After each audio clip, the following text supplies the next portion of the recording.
രമേശ് ചെന്നിത്തല എങ്ങനെയാണ് താൻ നേതാവായതെന്നുള്ള ഒരു പ്രഖ്യാപനം തന്നെ നടത്തിയിട്ടുണ്ട്. അപ്പുറത്ത് കെ.സി. വേണുഗോപാൽ, വി.ഡി. സതീശൻ, ഈ 3 പേർ തമ്മിലുള്ള ശണ്ട നമ്മൾ നിരന്തരം കണ്ടുകൊണ്ടിരിക്കുകയാണ്. അപ്പൊ അദ്ദേഹം പറയുന്നു, ഞാൻ ഒരു സുപ്രഭാതത്തിലൊന്നും നേതാവായതല്ല എന്നാണ്. ഒരു നേതാവും ഒരു സുപ്രഭാതത്തിൽ നേതാവായതായിരിക്കില്ലല്ലോ. അപ്പൊ മുഖ്യമന്ത്രിയാകാൻ വേണ്ടിയിട്ട് ഇത്തരം കാര്യങ്ങൾ വിളിച്ചു പറയുന്നതിൽ അർത്ഥമുണ്ടോ? കോൺഗ്രസ് പൊളിറ്റിക്സിൽ എപ്പോഴും അങ്ങനെയാണ്. ഒരു എക്സ്ട്രാ ഡീസന്റ് ആണോ രമേശ് ചെന്നിത്തല? എക്സ്ട്രാ ഡീസൻ്റ് ആണെന്ന് എനിക്ക് തോന്നിയിട്ടില്ല.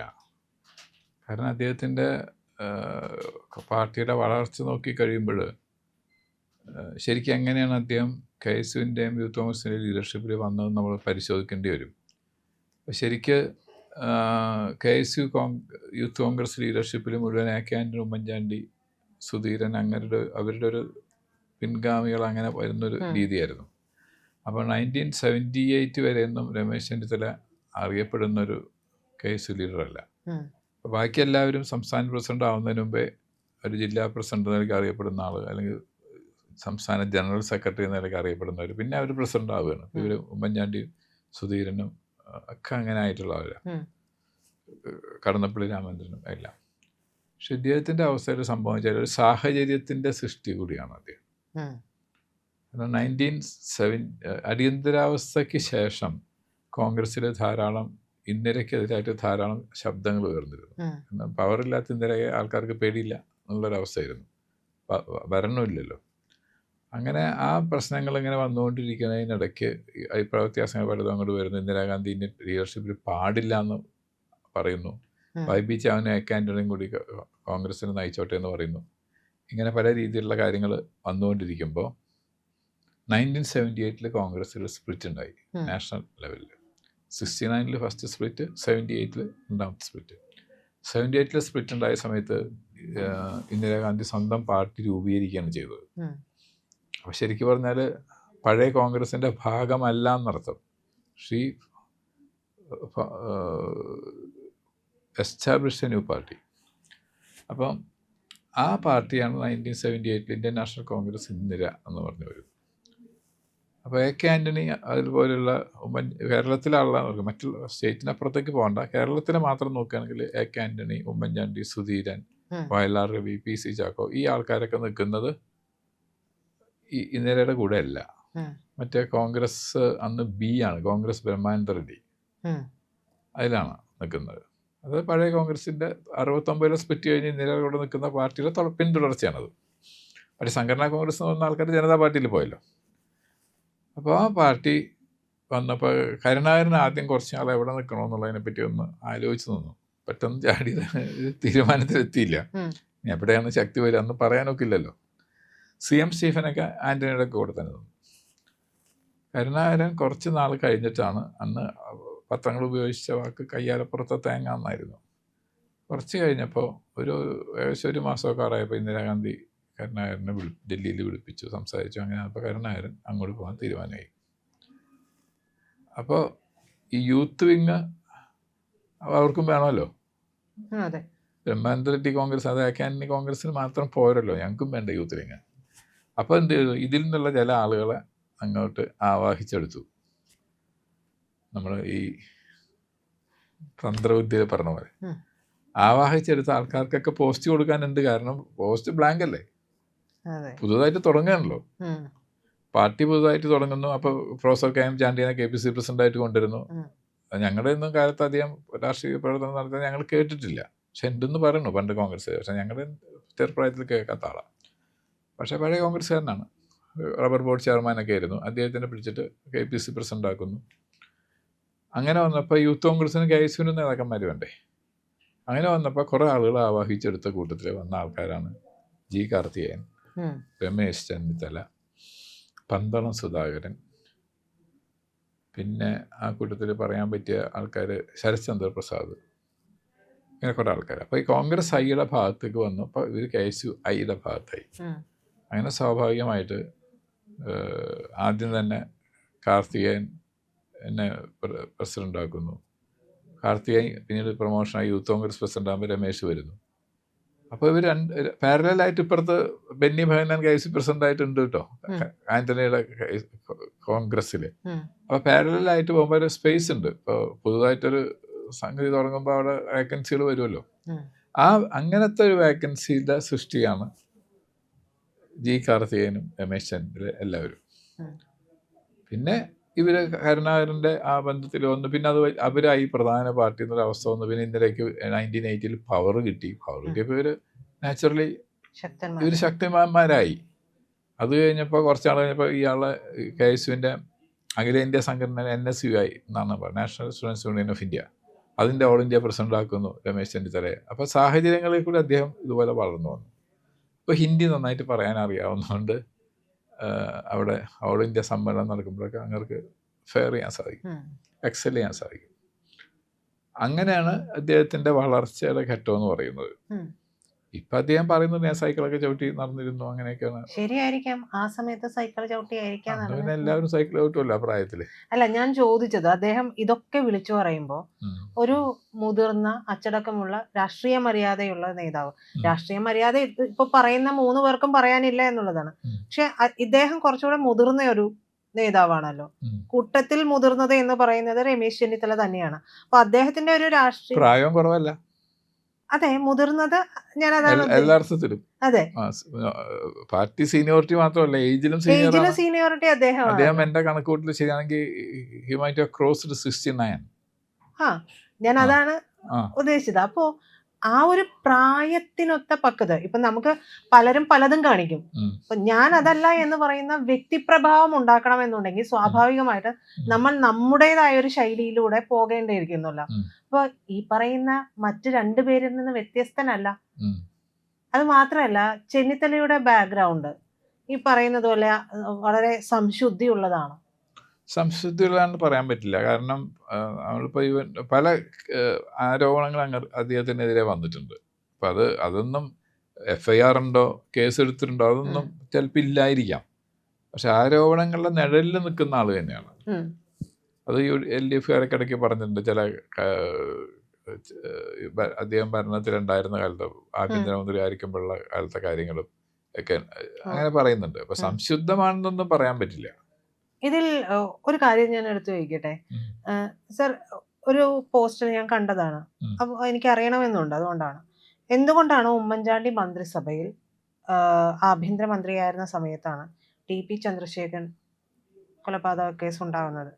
അതിന്റെ അന്വേഷണം പാതി വഴിയിൽ തെറ്റിയത്, അതിൽ എന്താണ് സംഭവിച്ചത്?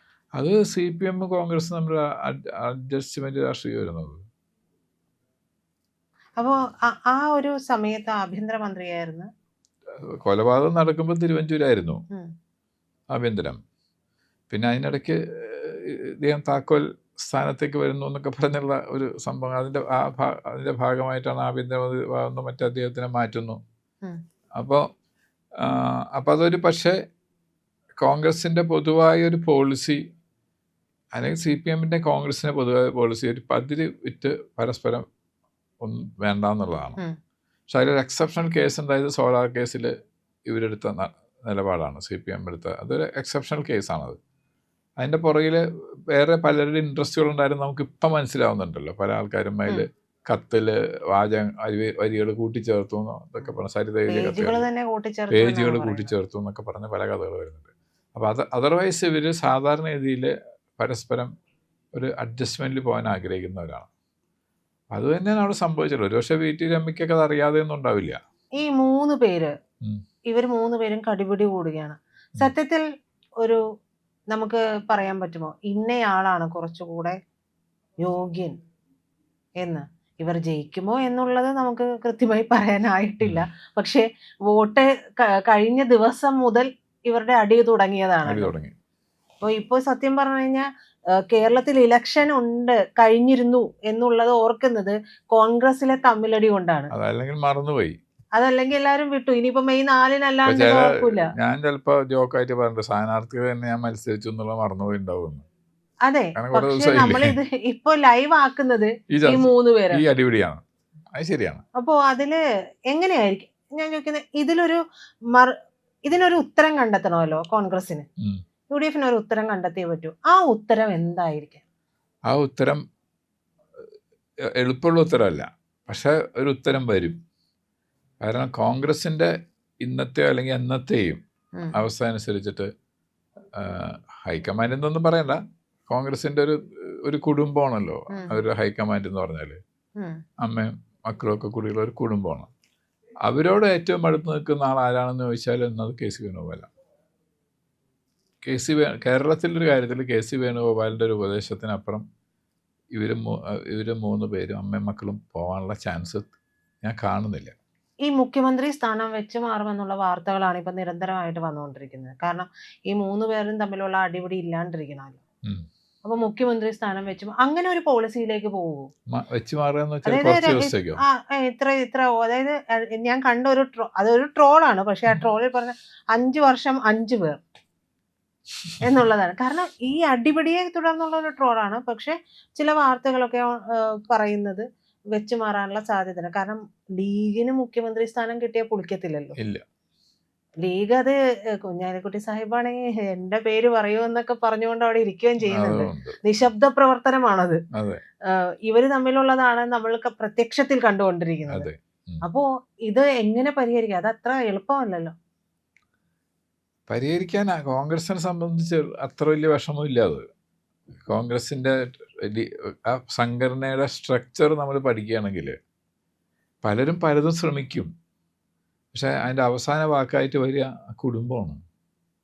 ആ കുടുംബത്തിന് ഇന്നത്തെ അവസ്ഥയിൽ KC വേണുഗോപാലിനെ തള്ളി പറഞ്ഞുകൊണ്ട് അവർക്കൊരു തീരുമാനം എടുക്കാൻ പറ്റുമോ എന്നുള്ളത് എനിക്ക് തോന്നുന്നില്ല. KCക്ക് വേണ്ടി ഒരു ഷുവർ സീറ്റിൽ മത്സരിപ്പിക്കണ്ടേ? ആ പ്രശ്നമുണ്ട്. ഇപ്പോൾ ഒരു ലോക്സഭാ മെമ്പറെ CM ആക്കുകയാണെങ്കിൽ 6 മാസം കഴിഞ്ഞ് ഇയാൾ അസംബ്ലിയിൽ വരണമല്ലോ. വളരെ ഷുവറായുള്ളൊരു സീറ്റ് കണ്ടുപിടിക്കണം. അത് വളരെ തലവേദന പിടിച്ചൊരു പ്രശ്നമാണത്. അത് പ്രശ്നമാണ്, അതല്ലാന്ന് പറയുന്നില്ല.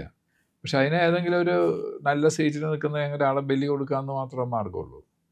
അതിന് ചിലപ്പോൾ ആരെങ്കിലും മുന്നോട്ട് വരും. ഇപ്പോൾ 1977 AK ആന്റണി മുഖ്യമന്ത്രിയായ സമയത്ത് തലേക്കുന്ന് ബഷീറാണ് മാറിക്കൊടുത്തത്.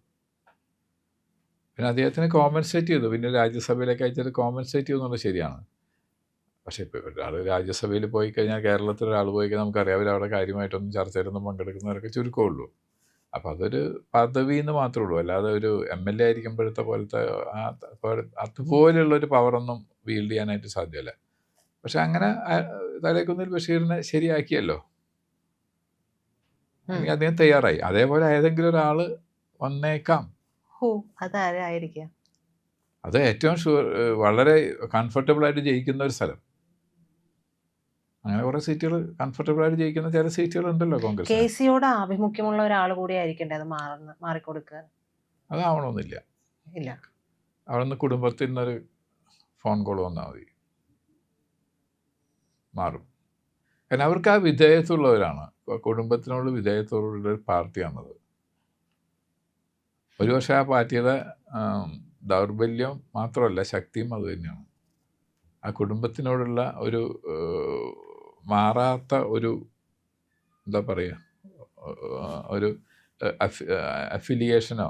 അങ്ങനെ വരുമ്പോൾ ചെന്നിത്തല എന്ന് പറയുന്ന നേതാവിൻ്റെ അസ്തമയം കൂടിയാണ്. ചെന്നിത്തല എന്ന് പറയുന്ന നേതാവിൻ്റെ അസ്തമയം ശരിക്കും ഇപ്പോഴല്ലല്ലോ തുടങ്ങിയത്. പ്രതിപക്ഷ നേതാവാകാൻ പറ്റാതായപ്പോൾ തുടങ്ങിയില്ലേ കഴിഞ്ഞ അസംബ്ലിയിൽ. അതാണല്ലോ ഇപ്പൊ ഇത്രയും മുഷ്ടി കാണിച്ചുകൊണ്ടിരിക്കുന്നത്. അതെ, ആയത് ആരാ? ഇദ്ദേഹം യൂത്ത് കോൺഗ്രസിൻ്റെ അഖിലേന്ത്യാ ചുമതലയ്ക്കുള്ള കാലത്ത് എനിക്ക് NSUയുടെ അഖിലേന്ത്യാ പ്രസിഡന്റ് ആയിരിക്കുന്ന സമയത്ത് ഒരു യൂണിറ്റിൻ്റെ പോലും ഭാരവാഹി അല്ലാത്ത VD സതീശനല്ലേ ആ സ്ഥാനം കിട്ടിയത്. അത് തന്നെ ഒരു അസമയത്തിൻ്റെ ഇതാണ്. ഇനിയിപ്പോൾ നാഷണൽ സെനാരിയോ നോക്കുകയാണെങ്കിൽ രമേശ് കേരളത്തിലെ യൂത്ത് കോൺഗ്രസിൻ്റെ സ്റ്റേറ്റ് പ്രസിഡൻ്റായിരുന്ന ഒരു കാലം, AK ആന്റണി KPC പ്രസിഡൻറ്റും ആയിട്ട്. AK ആന്റണി പല പ്രാവശ്യമായിട്ടുണ്ട്, പക്ഷെ അവസാന പ്രാവശ്യമായ കാര്യം ഞാൻ പറഞ്ഞത്. ആ സമയത്ത് ഇദ്ദേഹം നാഷണൽ ജനറൽ സെക്രട്ടറി ആയതിനു ശേഷമാണ് സ്റ്റേറ്റ് പ്രസിഡൻ്റായിട്ട് വരുന്നത് രമേശ്, യൂത്ത് കോൺഗ്രസിൻ്റെ. ആ സമയത്ത് KSUവിൻ്റെ പ്രസിഡൻ്റായിരുന്നു KC വേണുഗോപാൽ. അപ്പോൾ ആ വ്യത്യാസം നമുക്ക് ശരിക്കില്ലേ? അപ്പോൾ ഇങ്ങനെ നാഷണൽ രൂപത്തിൽ NSUയുടെ അഖിലേന്ത്യാ പ്രസിഡന്റും അതുപോലത്തെ ഒക്കെ ആയിരിക്കുന്ന കാലത്തൊക്കെ ഇദ്ദേഹം ഒരു യൂണിറ്റിൻ്റെ ഭാരവാഹി പോലും ആയിരിക്കില്ല. അപ്പോൾ ആ ആള് അവിടെ സർവശക്തനായുള്ള സംഘടനാ ചുമതലയുള്ള ACC ജനറൽ സെക്രട്ടറി ആയിരിക്കുന്ന സമയത്ത് ഇദ്ദേഹത്തിന് പ്രതിപക്ഷ നേതാവിൻ്റെ സ്ഥാനം പോലും കിട്ടിയില്ല. ഇപ്പോൾ വർക്കിംഗ് കമ്മിറ്റിയിലൊരു മെമ്പർ മാത്രമല്ലേ, കോൺഗ്രസ് വർക്കിംഗ് കമ്മിറ്റിയിൽ മെമ്പർ മാത്രം രമേശ് ചെന്നിത്തല. സാധാരണ ഇതിൽ മോശമില്ലാത്ത പൊസിഷനാണ്. പക്ഷേ ഈ സെനാരിയോയിൽ കോൺഗ്രസിൻ്റെ സർവശക്തനായ നേതാവായിട്ട് ഇരിക്കുന്നത് KC വേണുഗോപാൽ, അദ്ദേഹത്തിൻ്റെ കീഴിലാണ് രമേശിൻ്റെ സ്ഥാനം. രമേശിൻ്റെ ഒരു അസ്തമനം തുടങ്ങിയിട്ട് കുറച്ച് നാളായിട്ടുണ്ട്. പക്ഷെ ഇപ്പോൾ അവരൊരു പ്രശ്നം വെച്ചാൽ KC അല്ലാതെ ഇവർ രണ്ടുപേരിലൊരാളെ അവർക്ക് തിരഞ്ഞെടുക്കലും തലവേദനയല്ലേ. ഇപ്പോൾ സാധാരണയിൽ പ്രതിപക്ഷ നേതാവായിരുന്ന ആള് പിന്നത്തെ പ്രാവശ്യം പവർ കിട്ടുകയാണെങ്കിൽ അതിൻ്റെ ഒരു കൺവെൻഷൻ ആള് CM ആവുക എന്നുള്ളതാണ് അതിൻ്റെ സാധാരണ കൺവെൻഷൻ. അങ്ങനെയാണ്. ആ കൺവെൻഷൻ നോക്കിക്കഴിഞ്ഞാൽ VD സതീശനല്ലേ ക്ലെയിം വരിക. ഇങ്ങനെ അതിന് മുമ്പത്തെ ഒരു കാലത്ത് പ്രതിപക്ഷ നേതാവല്ലേ. അപ്പോൾ എന്ത് വന്നാലും അതൊരു കുഴഞ്ഞു പറഞ്ഞ പ്രശ്നമാണ്. പക്ഷേ ഈ കുടുംബത്തിൻ്റെ ആധിപത്യമുള്ള ഒരു പാർട്ടി ആയതുകൊണ്ട് അവർക്ക് എവിടെയെങ്കിലും കൊണ്ട് കെട്ടാൻ പറ്റും എന്ന് തന്നെയാണ് ഞാൻ പ്രതീക്ഷിക്കുന്നത്. പക്ഷേ അതുകൊണ്ട് പ്രശ്നം തീരില്ല. ഇവർ തമ്മിലുള്ള അസംതൃപ്തിയും കാര്യങ്ങളും ഒക്കെ വന്നുകൊണ്ടിരിക്കുക. അതുകൊണ്ടൊരു ഭരണം ഒരു നല്ല രൂപത്തിൽ ഇതൊക്കെ പവർ കിട്ടിയാലത്തെ കാര്യങ്ങളാണ് ഇതൊക്കെ. അല്ലെങ്കിൽ നമ്മൾ ഈ ചർച്ച ചെയ്യുന്നതൊക്കെ ജലരേഖകളാണ്. അപ്പോൾ പവറിൽ വരികയാണെന്നുണ്ടെങ്കിൽ ഈ തരം അസംതൃപ്തികൾ നിൽക്കുന്ന സമയത്ത് ഒരു ഏകോപന സ്വഭാവത്തോടു കൂടിയുള്ള ഒരു ഭരണം അവർക്ക് കൊണ്ടുപോകാനായിട്ട് സാധിക്കുകയില്ല. പ്രിയപ്പെട്ട പ്രേക്ഷകരെ, ഞങ്ങൾ ഇന്ത്യ ലൈവ് പതിവുപോലെ നമ്മൾ പറയുകയാണ്, മാധ്യമങ്ങളിൽ വരാത്ത മറ്റു മാധ്യമങ്ങൾ പറയാത്ത വാർത്തകളാണ് നിങ്ങളുടെ മുന്നിലേക്ക് കൊണ്ടുവരുന്നത്. ഇത് പറയാൻ ഞങ്ങൾക്ക് പ്രേരണയും ശക്തിയും നിങ്ങളാണ്. നിങ്ങൾ ഞങ്ങളുടെ കൂടെ ഉണ്ടാവണം. ഞങ്ങളുടെ ചാനൽ സബ്സ്ക്രൈബ് ചെയ്യണം. നമുക്കൊരു ചാനൽ കൂടിയുണ്ട്, C4N മലയാളം. നമ്മൾ ഈ തെരഞ്ഞെടുപ്പൊക്കെ ആയതുകൊണ്ട് കൂടുതൽ വാർത്തകൾ നമ്മുടെ ഈ പ്ലാറ്റ്ഫോമിൽ തന്നെ കൊടുക്കാൻ കഴിയാത്തതുകൊണ്ടാണ് C4Nൽ പുതിയ വാർത്തകൾ കൊടുക്കുന്നത്. അപ്പോൾ ആ ചാനലും കൂടി ഒന്ന് സബ്സ്ക്രൈബ് ചെയ്യണം. ഇന്ത്യ ലൈവ് ഉറപ്പായിട്ടും ചെയ്യണം. C4N കൂടെ, C4N, C എന്ന് പറഞ്ഞാൽ ക്രെഡിബിൾ, ഫോർ N നേഷൻ, രാജ്യം. നമ്മുടെ രാജ്യത്തിന് വേണ്ടിയാണ്. രാജ്യം വിട്ട് ഒരു കാര്യവും ഇന്ത്യ ലൈവിനില്ല. അതുകൊണ്ട് ഞങ്ങളുടെ കൂടെ ഉണ്ടാവണം എന്നുകൂടി അഭ്യർത്ഥിക്കുന്നു.